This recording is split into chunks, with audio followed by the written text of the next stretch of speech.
కార్యాలు చేస్తుండంట, మన పట్ల భీకర కార్యములు చేస్తుండంట. ఆయన భీకర కార్యముల ద్వారా మనకు ఉత్తరం ఇస్తుండంట. నేను నిజంగా ఈ భీకరమైన వార్త నేను చాలాసార్లు యూజ్ చేయడం జరుగుతుంది. ఎందుకంటే మన దేవుడు భీకరమైన దేవుడు, మన దేవుడు భయంకరుడైన గొప్ప దేవుడు. ఎందుకంటే ఆయన కార్యములు అతి గంభీరములు. ఆయన కార్యములు నరుని తలంపుకు, నరుని ఊహకు, నరుని ఆలోచనకు రానటువంటి తలంపులవి, రానటువంటి ఊహలవి, రానటువంటి ఆలోచనలవి. కానీ మన దేవాది దేవుడు భీకరుడైన గొప్ప దేవుడు.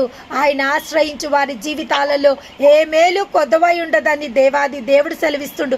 నిజంగా మనం ఆయనను ఆశ్రయించడం వల్ల అది మన ఒక్కరికే అది దీవెన కాదు, మన పిల్లల తరంకి కూడా అది దీవెన. ఆయన కృపాక్షేమములు మన తరం